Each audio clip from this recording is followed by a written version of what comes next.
But we are checking because I can't even. 1-1 is the score. ShoWTimE's future in his hands as well as Serral's. But I mean, if you're gonna put your future in anyone's ability to play StarCraft, Serral's a pretty good bet, you know. So we'll see.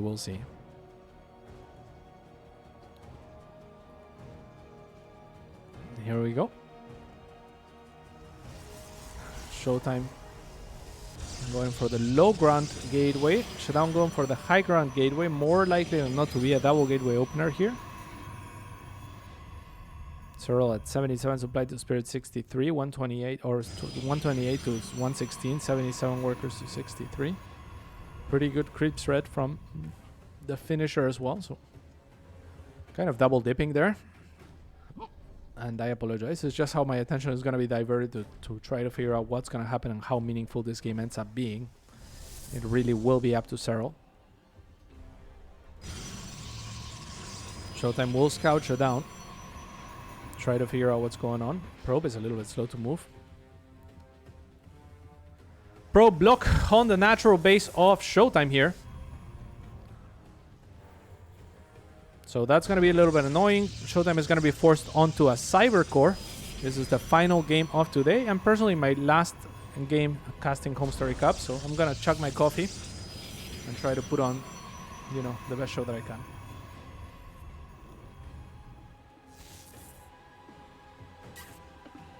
Whatever energy we have, I'm going to try to utilize here. 10 hours of streaming. My fucking... Alright. I mean, ShaDoWn has done a really good job of delaying this expansion. ShoWTimE is just looking to try to see what units are going to be made. Going to be, first of all, making sure that there is 2 units made and not just the one. Serral already shadowing ShaDoWn. That should allow enough space to drop the Nexus, but there's no money yet for it. 80 gold, 80 minerals are what's missing. The pylon will be the last attempt at delaying that Nexus from ShaDoWn, and it's doing so successfully. ShoWTimE is having to spend extra money on other things, such as an adept, such as the warp gate research. The pylon will finally get cancelled. The adept will attempt to go out. Double stalkers is the perfect units to deal with the pylon as promptly as you can, in so long as you're not making a sellout yourself, which is obviously not ideal. And ShaDoWn is also aware of the units that ShoWTimE has to work with. So he's going to look to cut off this adept if he can, but ShoWTimE already very smartly shades on forward, moves on back, doesn't take any damage on the adept, and manages to move further out on the map, which means ShaDoWn can't very easily go and try to apply pressure onto a ShoWTimE that would otherwise be maybe a little bit exposed. I mean, he does have a shield battery and a stalker. We were talking about how methodical and how consistent ShoWTimE can be, and that is because he always does the safe moves, right? Like, it's just kind of his trademark. Not a very huge risk taker, not an extremely chaotic player. He likes the games to be orderly, and if he can play within those bounds, then in my opinion that is where he shines. And that is where you don't want to mess with ShoWTimE. If able, you want to do something to throw him off, just like he did in the first game ShaDoWn. Stalker will actually be there ready to welcome the Oracle, and that's exactly what I mean. It's like ShoWTimE doesn't know that there's a shield battery. There's a single Stalker pushing the Oracle back. Knows about the Phoenix as well, but doesn't take any risks. A lot of players would just go and see if they can kill a probe or two. End up taking a little bit more damage on the Oracle, but that's not something that ShoWTimE values. On the other side, however, the Oracle of ShaDoWn is doing a ton of damage, up to 8 probes already at the natural. We talked about the shield battery and it was available, but not in the main by the looks of it. So ShaDoWn, sneaky snake. Already at 48 workers versus 37. And the pressure has to be mounting for ShoWTimE. We were giving him praise and in his consistency and how difficult to kill he is, how difficult to find openings he is. That's why they call him the wall. But I mean, ShaDoWn has found these openings time and time again. The Oracle will fall, which is nice for ShoWTimE to some degree. I think he just wasn't expecting the Oracle. He saw the Phoenix and assumed probably that was the first units being produced from the starport. On the other stream, Serral has a bank and is maxed. Spirit is also maxed and he's an excellent player, but he doesn't have a bank. So I would say, just from glancing over that, given the creep spread and whatnot, Serral is doing his part. It's really up to ShoWTimE here. Let's see if he's gonna be able to bring this game back, because that's what he needs at this point. ShaDoWn is making things very difficult for him. ShoWTimE goes in, gets 3 workers with the oracles. But now we have to see a different face of ShoWTimE, right? Like, we have to see a little bit more of a risk taker. He's lagging 6 probes behind consistently, in spite of him killing 3 probes just now. And this is where he really has to show that he has it in his toolkit to make a comeback. Because if he stays consistently, he's just gonna stay consistently behind here. If his aim is for consistency, right? If his aim is for defense, to play perfect, that's not what you need. You need to now throw your opponent off. You need to create opportunities for yourself, because that is the way to bring it back. You have to give enough credit to your opponent that they are a capable player. And this is exactly what he needs to do. I absolutely love this. It's going to be Dark Templars from ShoWTimE, a flavor that we are not used to from him. And I think it's going to work wonders because, you know, it's Dark Templars from ShoWTimE. This is amazing. I love this. ShaDoWn is not ready at all. ShaDoWn is just dead, I think. I mean, there's a robo going up, but ShoWTimE, I think, yeah, has done it. He's played to his reputation perfectly. And when he needed to be chaotic, when he needed to be different, when he needed to take risks, that's exactly what he's done. I don't know if going after the pylon is what I would do, because there is the shield battery, potential overcharge as well. There's the overcharge. And if the oracle pops up, yeah, that was a mistake. That was a mistake. There's the shield battery there. There's the potential for overcharge. He should have just gone for the, in this case, the safe option. Like, killing the pylon was game ending, sure.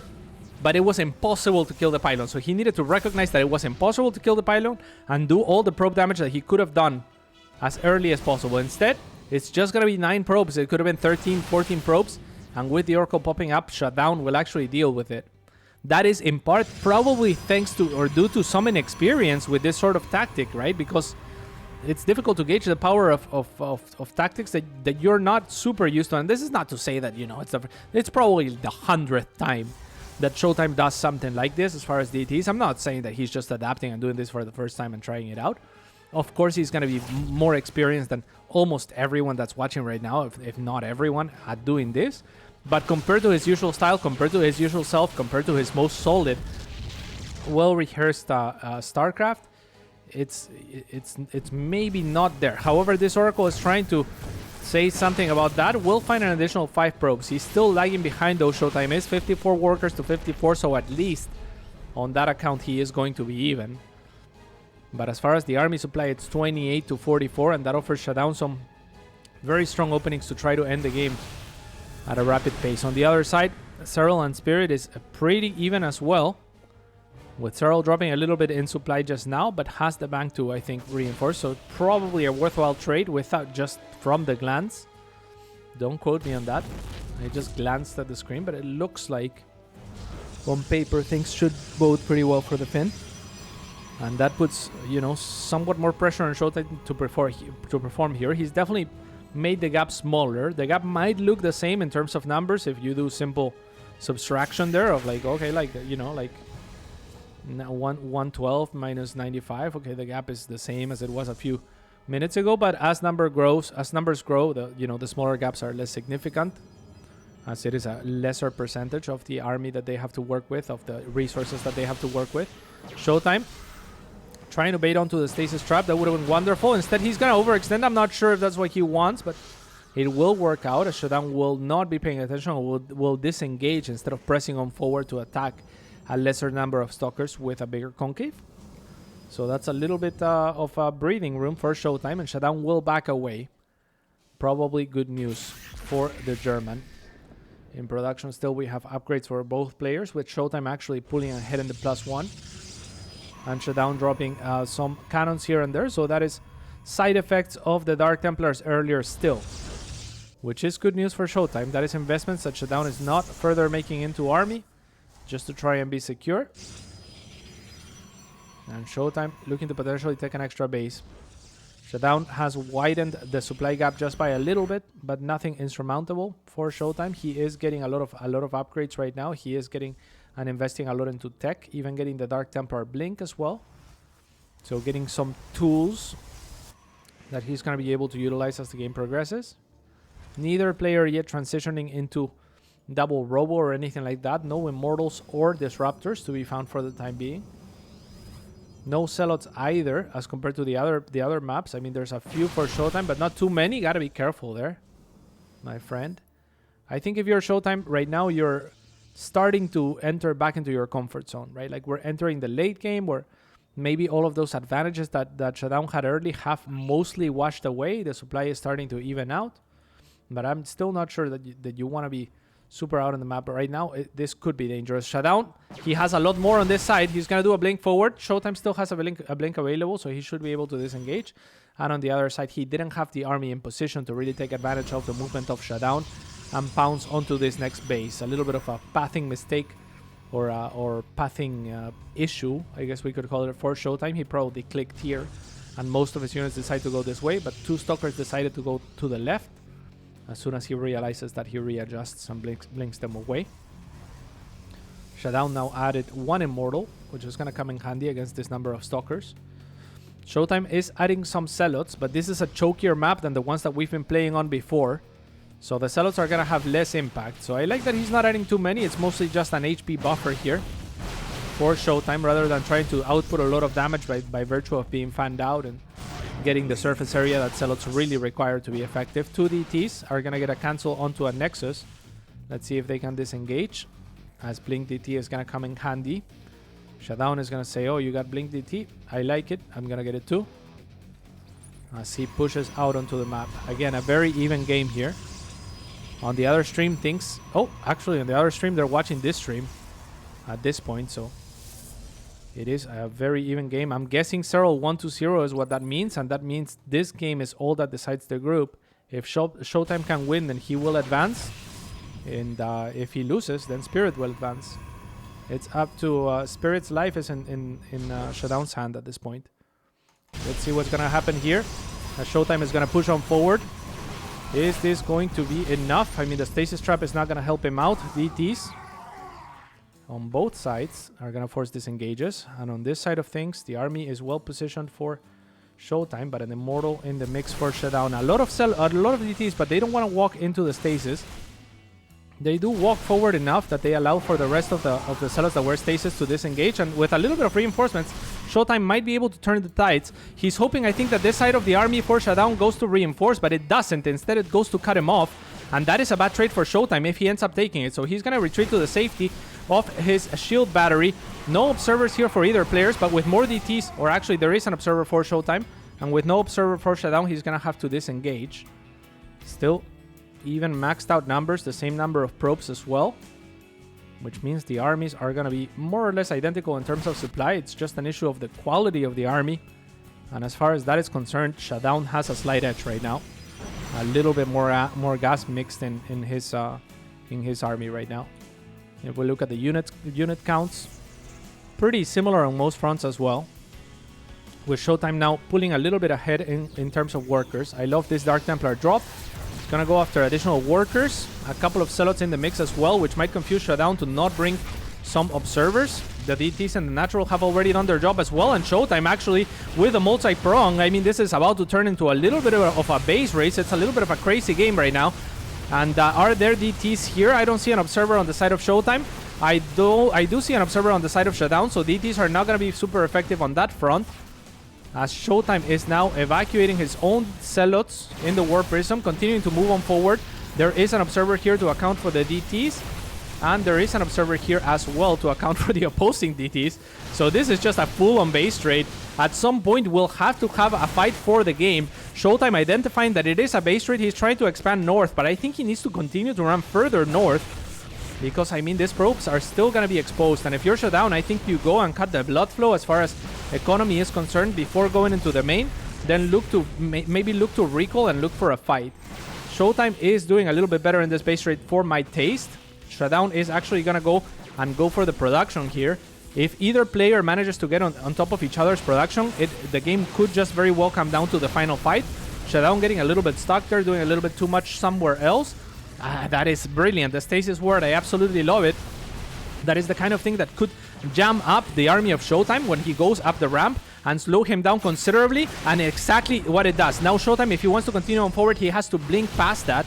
not what he wants to do. ShaDoWn will find a lot of the probes of ShoWTimE. Maybe no recall available, or maybe he wants to use the recall for the army fight that seems inevitable. Right now, ShaDoWn is looking to collapse onto the north expansion, which means that base could die. And if he finds this part of the army before ShoWTimE can join it, it could be a good trade for ShaDoWn. Not going to be the case, however. A lot of these probes are going to be taken down as ShoWTimE tries to escape. And it really will come down to the wire here. I mean, army supply is favoring ShaDoWn. ShoWTimE is going to have to work some magic here. Positioning is going to be everything. The good thing for ShoWTimE right now is that he is continuing to expand. He has people out on the map. Does he have a recall available? I believe so. So if he can force ShaDoWn up the ramp and then some... But the problem is he can't recall everything, right? This army is too large. Oh, I'm not sure about that recall from ShaDoWn. That's going to make it so that half of his army is going to start fighting before the rest of it. I think this is the opportunity where ShoWTimE should actually look to fight this side, but instead he's going to look to try to hold the choke, as the force fields are going to prevent that full-on engage. And now ShaDoWn has a full surround. I think ShaDoWn has enough. I mean, this looks really bad for ShoWTimE. Luckily for him, a lot of the zealots are trapped behind. ShoWTimE maybe can blink out and live to fight another day, but it's looking very, very tough. He has to make space. He has to move the stalkers in order to blink back, and another blink from ShaDoWn will give chase to ShoWTimE. It's looking dire for him. I mean, it's 20 supply the difference in favor of ShaDoWn. Only 8 workers. So time is very much in favor of ShoWTimE. It's really up to ShaDoWn to identify what his advantage is and try to collapse onto an army that he just weakened. If you give, I think, any 2 pro players these positions right now, everyone would take ShaDoWn's. But if you give, you know, the scaling possibility of ShoWTimE, if ShaDoWn doesn't act for the next minute or so, then ShoWTimE will start winning. But ShaDoWn will act. It's all about the Observer. If he can pick up the Observer... Oh, he picks up the Observer! Is there another one? No Observer. The DTs will win the game for ShoWTimE. Wow. Observer sieged, waiting for the attack. And with DTs in the mix, ShoWTimE, I think, has done it. No gas. I mean, he's about to have the gas for an Observer, but doesn't yet have it. And with that defense, I mean, maybe if ShoWTimE hasn't done it, he's at least bought himself so much time. I love that blink forward from ShaDoWn, trying to punish the stalkers. And ShoWTimE is a little bit too hesitant to expose his DTs right now, because he doesn't know if the confidence of ShaDoWn is coming from positioning alone or from the fact that he might have an Observer. It was just the positioning that ShaDoWn was looking to abuse. This game is not yet over. It's insanely close right now. Next Observer is here. ShoWTimE, it's all about who snipes the Observer. If ShoWTimE can snipe the Observer of ShaDoWn, so ShaDoWn very smartly sieges it way in the back, trying to make it very difficult to reach. ShoWTimE should note that his DTs are taking fire, needs to push forward the Observer and maybe blink for ShaDoWn's Observer. Is their shield batteries up? Not yet. ShaDoWn giving ShoWTimE a little bit too much wiggle room. Actually blinks back. You needed to blink forward, my friend. I think a blink forward might have ended the game right there and then. But as it stands now, the shield batteries are up. That pylon was not it, but I can understand why he snipes it. He thinks that's gonna empower the shield batteries, but ShoWTimE has already powered them in the back, so it was a little bit of a bait. And with the shield battery overcharged, ShoWTimE is gonna hold on and now retain, for the first time in forever, both a worker and an army lead, just by the 1 supply, but that's all he needs. ShaDoWn now on a timer. ShoWTimE fighting for his tournament life. I think he's done it. We talked about how ShoWTimE really needed to turn it up. He really needed to make something happen from behind. He needed a comeback, and he's got it. GG will be called. What an incredible game. Incredible comeback from Daimauer. And with that, he will book himself a ticket, I believe, into further reaches in the tournament. So very nice. Very well done for him. Incredible. Incredible game.